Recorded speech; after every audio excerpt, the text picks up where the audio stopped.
What's going on, everybody? It's Gary from Final Run Training here to bring you episode number 5 in our series, Heavy Bag Training for Beginners. In this episode, I'm going to cover counter punching and how you can use the heavy bag to practice throwing some awesome counter punches that can either help you the next time you step into the ring or just help take your training to the next level.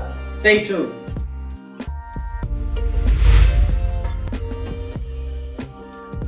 Alright guys, now before we begin, please make sure that you like, comment, and subscribe so as you know it helps the channel continue to grow and put out more content like this for you guys. Now, counter punching. We're going to take everything we learned in our last episode where we went over defense and head movement, and we're going to use that to start learning how to throw counter punches. A huge part of defense is offense, and when we're doing defense correctly, I can go ahead and use a defensive movement to set up an awesome punch and my opponent might not know is coming. Now, if you're not getting ready to step into the ring, this is just a great way to add to your exercise library on the heavy bag so that the next time you go, you can start to mix it up and make sure that your training does not get monotonous. We're gonna get started right now.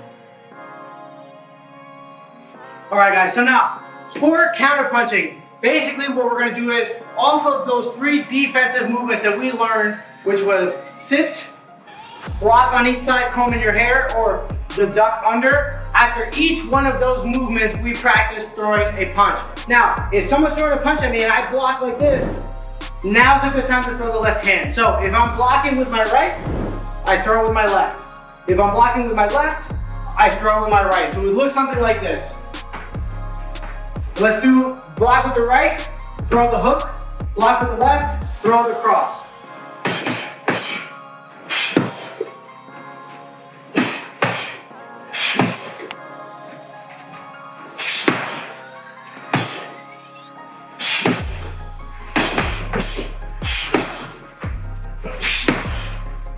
Notice, as soon as I do my defensive movement, I'm right away coming in with the punch.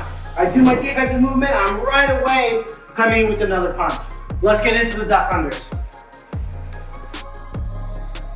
All right, now when you do your duck unders, go here, remember what we were doing, we were stepping to the side. So if I'm stepping to the side this way, and I'm stepping to the side this way, those are great opportunities to change angle. So great ways to practice counters off of your duck unders is to throw a punch and then immediately change the angle. So if I'm going to come this way, if I step with my left, it makes a lot of sense because I'm loaded up to throw a punch on my left side. Then pivot out to get my angle. If I go to the right, makes a lot of sense to throw a punch on my right, and then I'm already at a different angle. See, if I'm facing you, go to the right, I punch, now look.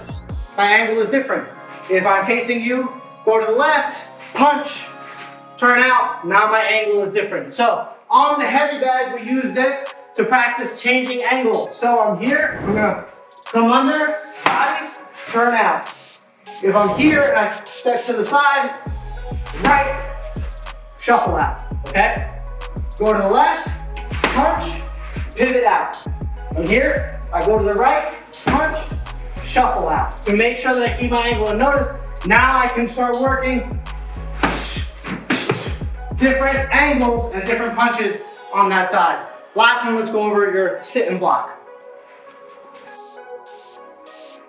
All right guys, now your sit and block is a very basic block. It's a very basic defensive movement. It's probably the one that you use the most. So all I'm gonna do is sit straight down. This happens a lot because maybe I don't have enough time to step. I didn't see the punch coming. It was like a last ditch resort to block. But from that position, I'm loaded up here. So I can either come in with a jab to cut off the distance, or I can come back with a cross. And if I do the backside, because I'm sitting and all the weight is back here, I'm gonna have a lot of power with that right. So the 2 different ways you're gonna practice a counter is if I sit, come in with the jab. And you're gonna do it from the seated position. This is why it's important to keep those hands up when you sit. So look, I'm here, I sit, jab. Or I sit, cross. One or the other. We're gonna practice that. So we're looking at something like this.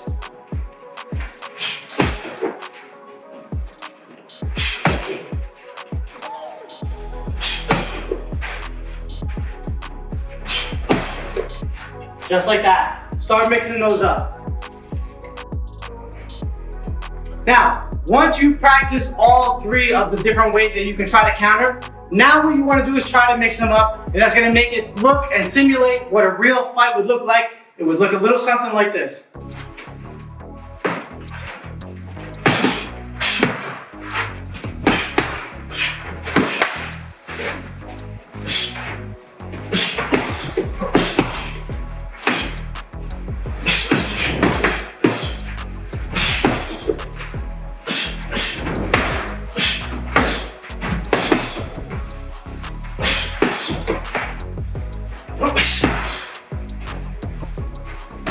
There you go. All right, guys, and that is it for counterpunching. And you can see how we've taken everything that we showed you up to this point and simply added upon it. We took all of those defensive movements and showed you simply how to follow through with other punches, and that is how you were doing your counter punches. It's a great way to practice counter punches for when you get into the ring, maybe certain movements that you like to do against your next opponent, or to simply to just improve on your bag training and maximize your results every time that you hit the bag. As always, please make sure that you like, comment, and subscribe to the channel, as you know that it helps us continue to grow and continue to put out this awesome content for you. And as always, stay tuned for more. We have episode 6 coming out soon.